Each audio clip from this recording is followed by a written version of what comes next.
Did you know that rhubarb is a vegetable? Yes, it is. It's a vegetable. And the one root can keep growing back for 8 to 15 years. It's a perennial vegetable. Who doesn't love perennial vegetables, right? Today, we're going to do rhubarb. We're going to learn a few things about it, and we're going to can it up because this is so good. I use it in pies, and I use it in breads and muffins and that kind of thing, desserts. It has a sweet sour flavor to it, kind of resembles celery, sort of, not really, and it's super good, but it doesn't grow everywhere. So let's discuss rhubarb as we get ready to start canning it. Rhubarb is a perennial vegetable. It's low in calories and it's a good source of vitamin C and calcium. The leaf stalks are the edible portion. That's the portion I showed you. The leaves on the plant contain oxalates, which are poisonous to humans if eaten. I have seen my chickens eat them. So people tell me, oh, they're poisonous to chickens. Yeah, apparently not. As far as production goes, Michigan is the third largest producer of field-grown rhubarb in the United States. In 1980, Michigan produced over 2,300 tons of rhubarb on 200 acres. The average yield of green type is 10 tons per acre. And yeah, it's really cool. If the crop is harvested twice in 1 year, the total yields increase about 50%. I love this. And you can, depending on where you're at, harvest it a couple times a year, which I love. I absolutely love. There are different varieties of rhubarb. So there's Valentine, which is red. The stalks are red with few or no seed stalks produced. There's McDonald, which are pink stalks, medium to heavy seed stalk production. There's Canada Red, where the red stalks, it has red stalks. Strawberry, which is what I'm using. I'm actually doing that today, a strawberry. And that has medium to heavy stalks. And then there's Victoria, which are green stalks, and they are heavy seed stalk production. So it's really cool, all the different kinds that you can do. I really like the strawberry because A, it's really pretty, and B, it gets nice and big, and it has a slightly sweeter flavor than the other ones. So a lot of people are like, okay, can I grow rhubarb where I'm at? Here's the thing, not everybody can. Cool season perennial crop. Rhubarb requires temperatures below 40 degrees Fahrenheit to break dormancy and to stimulate vegetable growth. It is rarely grown where the summer means temperature is above 75 degrees or where the winter mean is above 40 degrees. So if you don't get really cold winters, it's hard to get rhubarb. Consequently, the northern United States and Canada are well suited for rhubarb production. This includes all parts of Michigan, and the rhubarb plants remain productive for 8 to 15 years, as I mentioned, which I think is pretty cool. You're going to want to give your rhubarb a good rinse, okay? Make sure you've got, any debris off of it. I tend to do it after it's been cut up because it's just easier. Now we're going to take our washed rhubarb and we're going to move it into a pot. Just make sure the pot's big enough for, what you're going to be doing. I have 12 cups of rhubarb. For every quart of rhubarb that you have, you add a half a cup of sugar. So 12 cups is 3 quarts, if my math is correct, okay? So we're going to be putting 1.5 cups of sugar into the rhubarb. We're just going to sprinkle it on top there, okay? And we're going to let it macerate. You're going to know it's time to do something else with it. I say it's going to take about a half an hour, give or take. But when it starts to produce juice, so when it's macerating, when it's, the sugar is pulling the liquid out of this, then that is when you will go to the next step. In the meantime, we can get everything else ready. Okay, by now you should have your jar set up, your canner set up. This is all macerated as far as it's going to macerate. And we are going to bring it up to a boil. It doesn't have a whole ton of liquid in there, but it does have liquid in there. So we're just going to heat it up. I'm just moving it around for the sake of stirring it right now. And when I bring that up to a boil, we will start filling some jars. But get your canner heating up. So you can water bath can this, or you can pressure can it, which is kind of cool because I know some of us prefer pressure canning. For this one, it's such a simple thing. If you are pressure canning it, then it goes for 8 minutes, and that's for pints or quarts. That's pretty cool, right? And for pints or quarts, you can also water bath can it. For my elevation, it's 15 minutes. If you're 1,000 feet to 6,000 feet, it's 20 minutes. If you're over 6,000 feet, it's 25 minutes that you can it for. Water bath and or steam can. The steam canner works just like a water bath canner. Same times that you find in the National Center for Home Food Preservation or your trusted sources for canning recipes. Not Aunt Jane's 3-generation hand-down recipe. That is no longer valid. But it can be made valid with a little bit of effort. Okay, so let's bring this up to a boil. Okay, so this was up to a boil. I just stirred it, so it's not a rolling boil yet. But just keep stirring it up, mixing it up. Okay, bring it back to a boil, because as soon as that is doing a nice, honest boil, we're going to ladle it right away into the jars. The thing that you will notice is that obviously it cooks down and it gets a little soft while you're bringing it up to the boil. And it does start, in some cases, to shred. And that's fine, because that's pretty much what it's going to do in the jar anyway. This is stewed rhubarb. But be careful of that liquid because it is sugary. And so it will burn. Okay, she's a bubbling and a troubling. See how much that's cooked down? Okay, so we're going to pull that off the heat. And I'm going to move the canner over and we're going to fill jars. We're going to fill these to a 1/2 inch headspace. So on your jars, okay, if you have the 4 jars funnel, it is temporarily out of stock. It will be back in stock, but it has a marking there for 1/2 inch, okay? Or it also, this second ring right here. But I love the funnel. This is such a great funnel. Okay, so we're going to scoop this up, put it in there.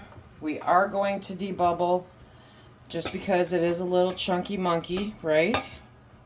Okay. But it does take a lot of rhubarb. It does take a lot of rhubarb. So this is probably not the only batch that I'm going to be doing, but it is the only batch today that I'm going to be doing. Okay. I have to go back and fix that.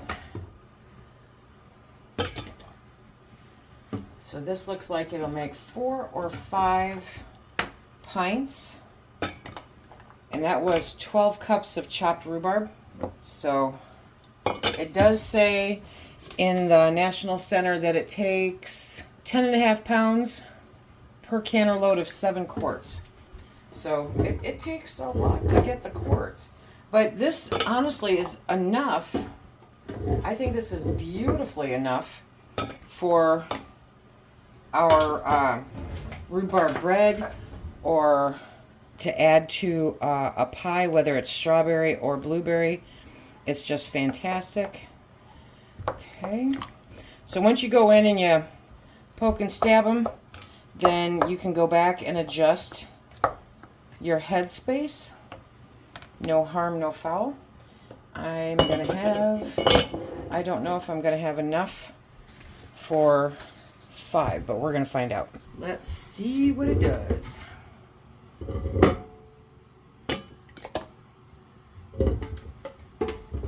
It's going to come a little short, but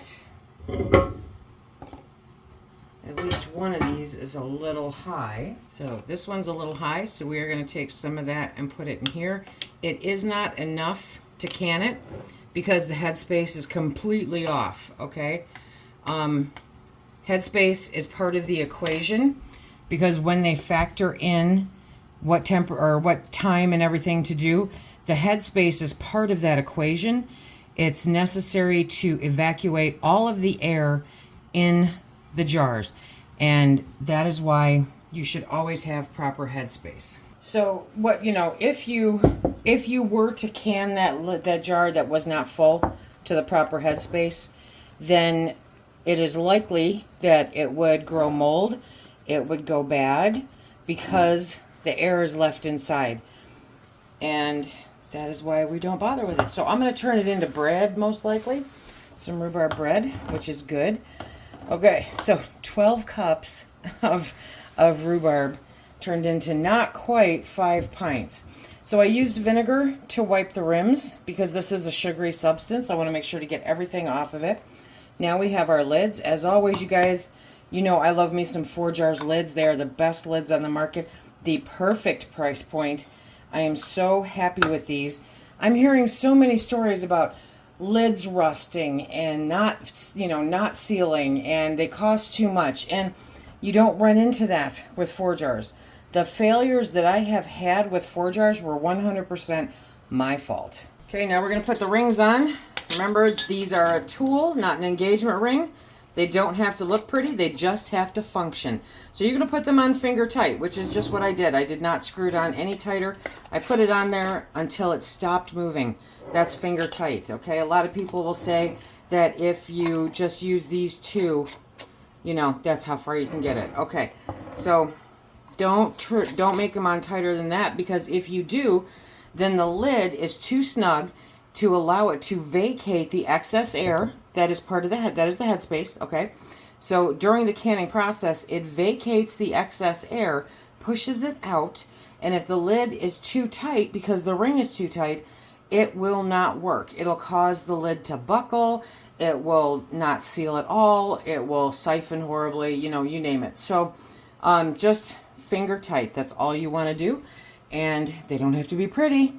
It's an engagement. It's not an engagement ring. It's a tool. Okay, so now we are going to put these into the steam canner. So it's been heating up. So it's been building up pressure. And we're going to put these in. Look at that color. That color is just amazing. It's beautiful. Scrum delicious, right? Okay, so these are in. And we're putting this back on. Make sure that it's setting in there. And then for my altitude where I'm at, I need that to be up in to the green, okay? So in like a minute or so, I'm going to start my timer because it's in the green. I want to make sure it stays there. And I'll start my timer for 15 minutes. Okay, my timer went off, so I'm turning off the heat. And then I'm just going to very gently... Oh, come on. There we go.